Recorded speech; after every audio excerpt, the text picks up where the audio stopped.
بسم اللہ الرحمن الرحیم۔ آخرت میں مشرکین سے کیا باز پرس ہوگی؟ فہرست موضوعات تفہیم القرآن جلد سوم، عنوان آخرت، صفحہ 507، سورہ شعراء، آیات 91 تا 104۔ وبرزت الجحیم للغاوین وقیل لهم این ما کنتم تعبدون من دون اللہ هل ینصرونکم او ینتصرون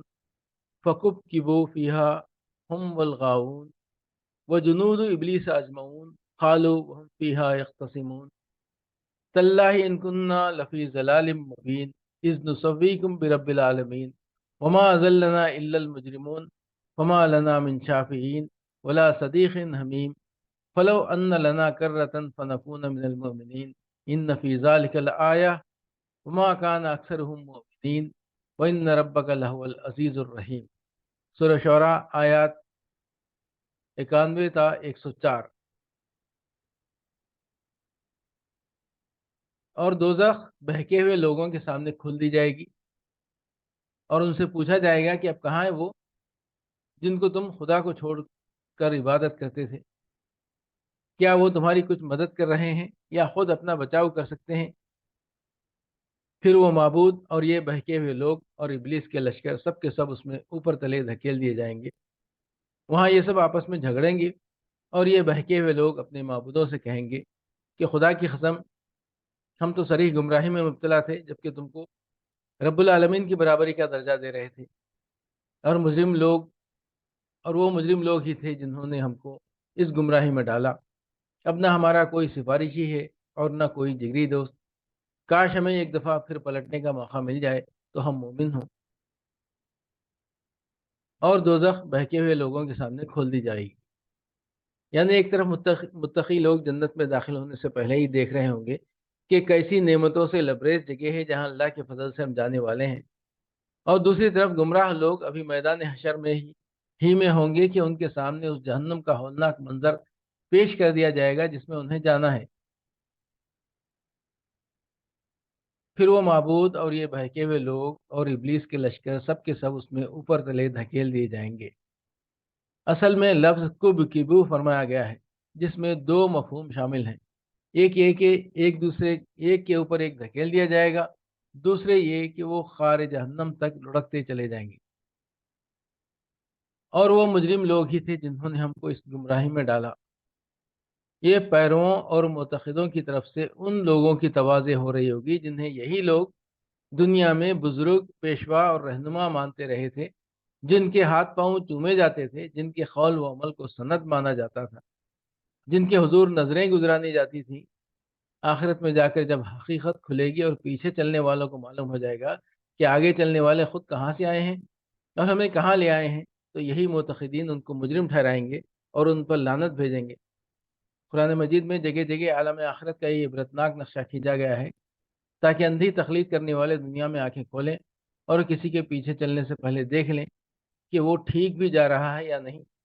سورہ اعراف میں فرمایا گیا، کلما دخلت امت اللعنت اختہا حتی اذا ادارکوا فیہا جميعا قالت اخراہم لاولاہم ربنا هؤلاء يضلون فآتهم عذابا ضعفا من النار قال لكل ضعف ولكن لا تعلمون۔ ہر گروہ جب جہنم میں داخل ہوگا تو اپنے ساتھ کے گروہ پر لعنت کرتا جائے گا، یہاں تک کہ جب سب وہاں جمع ہو جائیں گے تو ہر بعض والا گروہ پہلے گروہ کے متعلق کہے گا کہ اے ہمارے رب، یہ ہیں وہ لوگ جنہوں نے ہمیں گمراہ کیا تھا، اب انہیں آگ کا دوہرا عذاب دے۔ رب فرمائے گا، سبھی کے لیے دوہرا عذاب ہے مگر تم جانتے نہیں ہو۔ سورہ حامیم سجدہ میں ارشاد ہوا ہے، وقال الذين كفروا ربنا ارنا الذين اضلانا من الجن والانس اضلانا من الجن والانس نجعلهما تحت اقدامنا ليكونا من الاسفلين۔ اور کافر اس وقت کہیں گے کہ اے پروردگار، ان جنوں اور انسانوں کو ہمارے سامنے لا جنہوں نے ہمیں گمراہ کیا تھا، تاکہ ہم انہیں پاؤں تلے راؤنڈ ڈالیں اور وہ پست و ذلیل ہو کر رہیں۔ یہی مضمون سورہ احزاب میں ارشاد ہوا ہے، وقالوا ربنا انا اطعنا سادتنا وكبراءنا فاضلونا السبيل ربنا آتهم ضعفين من العذاب والعنهم لعنا كبيرا۔ اور وہ کہیں گے، اے رب، ہم نے اپنے سرداروں اور بڑوں کی اطاعت کی اور انہوں نے ہم کو سیدھے راستے سے بھٹکا دیا، اے رب ان کو دگنا عذاب دے اور ان پر سخت لعنت کر۔ اب نہ ہمارا کوئی سفارشی ہے، یعنی جنہیں ہم دنیا میں سفارشی سمجھتے تھے اور جن کے متعلق ہمارا یہ عقیدہ تھا کہ ان کا دامن جس نے تھام لیا بس اس کا بیڑا پار ہے، ان میں سے آج کوئی بھی صحیح سفارش کے لیے زبان کھولنے والا نہیں ہے، اور نہ کوئی جگری دوست، یعنی کوئی ایسا بھی نہیں ہے جو ہمارا غمخوار اور ہمارے لیے کوڑنے والا ہو، چاہے ہم کو چھڑا نہ سکے مگر کم از کم اسے ہمارے ساتھ کوئی ہمدردی ہی ہو۔ قرآن مجید یہ بتاتا ہے کہ آخرت میں دوستیاں صرف اہل ایمان ہی کی باقی رہ جائیں گی۔ رہے گمراہ لوگ تو وہ دنیا میں چاہے کیسے ہی جگری دوست رہے ہوں، وہاں پہنچ کر ایک دوسرے کے جانی دشمن ہوں گے، ایک دوسرے کو مجرم ٹھہرائیں گے اور اپنی بربادی کا ذمہ دار قرار دے کر ہر ایک دوسرے کو زیادہ سے زیادہ سزا دلوانے کی کوشش کرے گا۔ اللہ اللہ اللہ یوم بعضهم لبعض عدو الا المتقین، سورہ زخرف آیت 67۔ دوست اس روز ایک دوسرے کے دشمن ہوں گے مگر متقین کی دوستیاں قائم رہیں گی۔ کاش ہمیں ایک دفعہ پھر پلٹنے کا موقع مل جائے تو ہم مومن ہوں۔ اس تمنا کا جواب بھی قرآن میں دے دیا گیا ہے کہ وَلَوْ رُدُّوا لَعَادُوا لِمَا نُهُوا عَنْهُ، سورہ نام آیت 28۔ اگر انہیں سابق زندگی کی طرف واپس بھیج دیا جائے تو وہی کچھ کریں گی جس سے انہیں منع کیا گیا۔ رہا یہ سوال کہ انہیں واپسی کا موقع کیوں نہ دیا جائے گا، اس کے وجوہ پر مفصل بحث ہم سورہ مومنون حواشی 90 تا 92 میں کر چکے ہیں۔ آخرت میں مشرکین سے کیا باز پرس ہوگی؟ فہرست موضوعات تفہیم القرآن جزء سوم، عنوان آخرت، صفحہ 654 تا 657، سورہ قصص آیات 61 تا 67۔ افمن وعدناہ وعدا حسنا فهو لاقیہ کمن متعناہ متاع حیات الدنیا ثم هو یوم القیامت من المحضرین وَيَوْمَ يُنَادِيهِمْ فَيَقُولُ أَيْنَ شُرَكَائِيَ الَّذِينَ كُنتُمْ تَزْعُمُونَ قَالَ الَّذِينَ حَقَّ عَلَيْهِمُ الْقَوْلُ رَبَّنَا هَؤُلَاءِ الَّذِينَ أَغْوَيْنَاهُمْ كَمَا غَوَيْنَا تَبَرَّأْنَا إِلَيْكَ مَا كَانُوا إِيَّانَا يَعْبُدُونَ وَقِيلَ ادْعُوا شُرَكَاءَكُمْ فَدَعَوْهُمْ فَلَمْ يَسْتَجِيبُوا لَهُمْ وَرَأَوُا الْعَذَابَ لَوْ أَنَّهُمْ كَانُوا يَهْتَدُونَ وَيَوْمَ يُنَادِيهِمْ فَيَقُولُ مَاذَا أَجِبْتُمُ الْمُرْسَلِينَ فَعَمِيَتْ عَلَيْهِمُ الْأَنبَاءُ يَوْمَئِذٍ فَهُمْ لَا يَتَسَاءَلُونَ فَأَمَّا مَنْ تَابَ وَآمَنَ وَعَمِلَ صَالِحًا فَعَسَىٰ أَن يَكُونَ مِنَ الْمُفْلِحِينَ،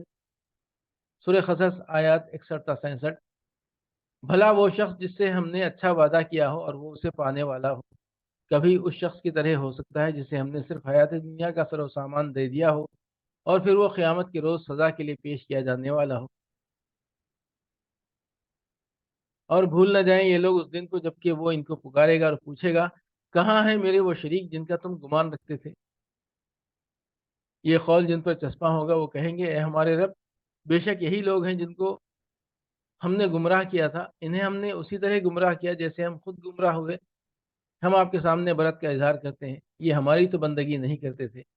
پھر ان سے کہا جائے گا کہ پکارو اب اپنے ٹھہرائے ہوئے شریکوں کو۔ یہ انہیں پکاریں گے مگر وہ ان کو کوئی جواب نہ دیں گے، اور یہ لوگ عذاب دیکھ لیں گے، کاش یہ ہدایت اختیار کرنے والے ہوتے۔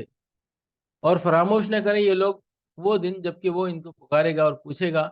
کہ جو رسول بھیجے گئے تھے انہیں تم نے کیا جواب دیا تھا؟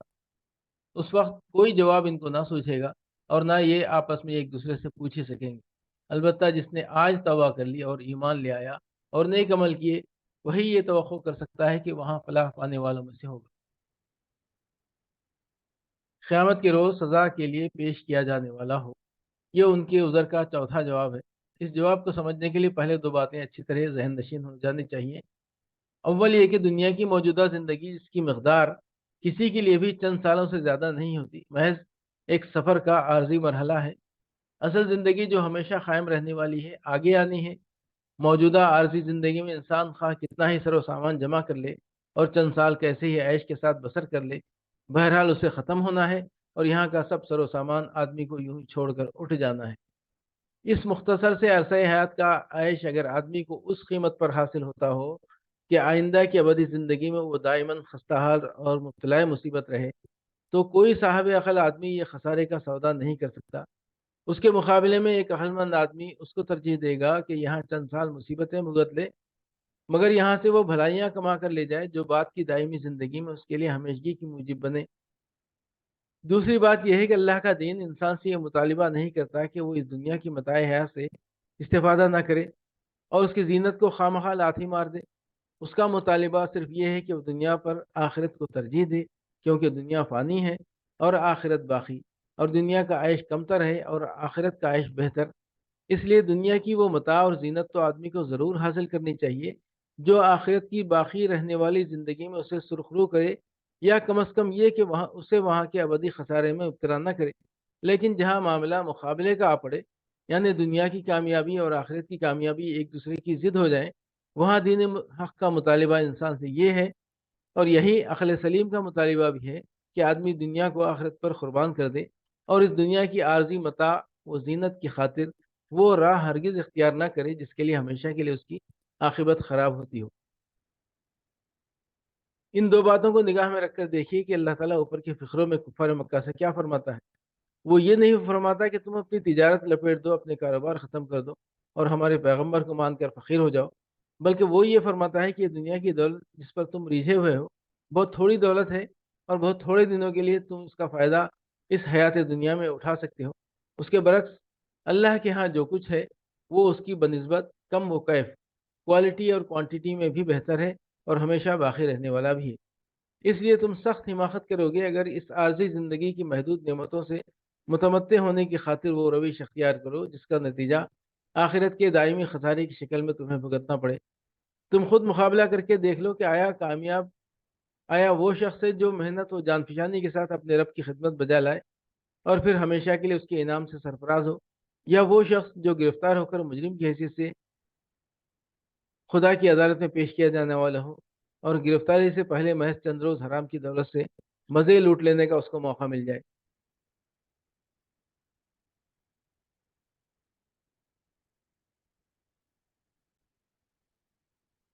کہاں ہیں میرے وہ شریک جن کا تم گمان رکھتے تھے؟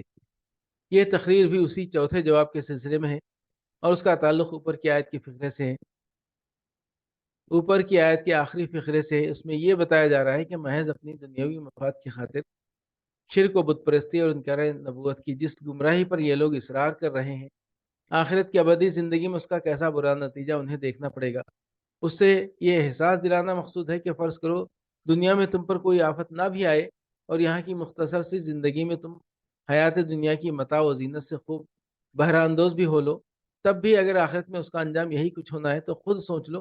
کہ یہ نفع کا سودا ہے جو تم کر رہے ہو یا سراسر خسارے کا سودا۔ یہ قول جن پر چسپاں ہوگا، اس سے مراد وہ شیاطین جن و انس ہیں جن کو دنیا میں خدا کا شریک بنایا گیا تھا، جن کی بات کے مقابلے میں خدا اور اس کے رسول کی بات کو رد کیا گیا تھا، اور جن کے اعتماد پر صراط مستقیم کو چھوڑ کر زندگی کے غلط راستے اختیار کیے گئے تھے۔ ایسے لوگوں کو خواہ کسی نے الہ اور رب کہا ہو یا نہ کہا ہو، بہرحال جب ان کی اطاعت و پیروی اس طرح کی گئی تھی جیسے خدا کی کرنی چاہیے، تو لازماً انہیں خدائی میں شریک کیا گیا۔ تشریح کے لیے ملاحظہ ہو جلد سوم سورہ کہف حاشیہ 50۔ ہم آپ کے سامنے برت کا اظہار کرتے ہیں، یعنی ہم نے زبردستی ان کو گمراہ نہیں کیا تھا، ہم نے نہ ان سے بینائی اور سماعت سلب کی تھی، نہ ان سے سوچنے سمجھنے کی صلاحیتیں چھین لی تھی، اور نہ ایسی ہی کوئی صورت پیش آئی تھی کہ یہ تو راہ راست کی طرف جانا چاہتے ہوں مگر ہم ان کا ہاتھ پکڑ کر جبراً انہیں غلط راستے پر کھینچ لے گئے ہوں، بلکہ جس طرح ہم خود اپنی مرضی سے گمراہ ہوئے تھے اسی طرح ان کے سامنے بھی ہم نے گمراہی پیش کی اور انہوں نے اپنی مرضی سے اس کو قبول کیا، لہذا ہم ان کی ذمہ داری قبول نہیں کرتے۔ ہم اپنے فعل کے ذمہ دار ہیں اور یہ اپنے فعل کے ذمہ دار۔ یہاں یہ لطیف نکتہ قابل توجہ ہے کہ اللہ تعالیٰ سوال تو کرے گا شریک ٹھہرانے والوں سے، مگر قبل اس کے کہ یہ کچھ بولیں جواب دینے لگیں گے وہ جن کو شریک ٹھہرایا گیا تھا۔ اس کی وجہ یہ ہے کہ جب عام مشرکین سے یہ سوال کیا جائے گا تو ان کے لیڈر اور پیشوا محسوس کریں گے کہ اب آ گئی ہماری شامت۔ یہ ہمارے سابق پیرو ضرور کہیں گے کہ یہ لوگ ہماری گمراہی کے اصل ذمہ دار ہیں، اس لیے پیرووں کے بولنے سے پہلے وہ خود سبقت کر کے اپنی صفائی پیش کرنی شروع کر دیں گے۔ یہ ہماری بندگی تو نہیں کرتے تھے، یعنی یہ ہمارے نہیں بلکہ اپنے ہی نفس کے بندے بنے ہوئے تھے۔ پکارو اب اپنے ٹھہرائے ہوئے شریکوں کو،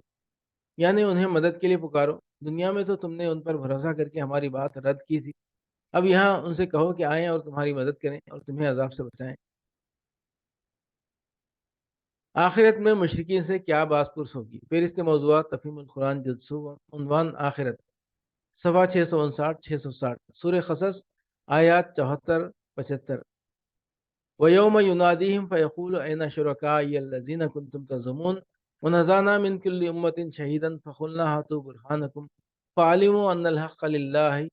وَضَلَّ عَنْهُمْ مَا كَانُوا يَفْتَرُونَ۔ یاد رکھیں یہ لوگ وہ دن جبکہ وہ انہیں پکارے گا، پھر پوچھے گا کہاں ہیں میرے وہ شریک جن کا تم گمان رکھتے تھے، اور ہم ہر امت میں سے ایک گواہ نکال لائیں گے، پھر کہیں گے کہ لاؤ اب اپنی دلیل۔ اس وقت انہیں معلوم ہو جائے گا کہ حق اللہ کی طرف ہے، اور گم ہو جائیں گے ان کے وہ سارے جھوٹ جو انہوں نے گھڑ رکھے تھے، اور ہم ہر امت میں سے ایک گواہ نکال لائیں گے، یعنی وہ نبی جس نے اس امت کو خبردار کیا تھا، یا انبیاء کے پیرووں میں سے کوئی ایسا ہدایت یافتہ انسان جس نے اس امت میں تبلیغ حق کا فریضہ انجام دیا تھا، یا کوئی ایسا ذریعہ جس سے اس امت تک پیغام حق پہنچ چکا تھا۔ پھر کہیں گے کہ لاؤ اب اپنی دلیل، یعنی اپنی صفائی میں کوئی ایسی حجت پیش کرو جس کی بنا پر تمہیں معاف کیا جا سکے، یا تو یہ ثابت کرو کہ تم جس شرک، جس انکار آخرت اور جس انکار نبوت پر قائم تھے وہ برحق تھا، اور تم نے معقول وجوہ کی بنا پر یہ مسلک اختیار کیا تھا، یا یہ نہیں تو پھر کم از کم یہی ثابت کر دو کہ خدا کی طرف سے تم کو اس غلطی پر متنبہ کرنے اور ٹھیک بات تم تک پہنچانے کا کوئی انتظام نہیں کیا گیا تھا۔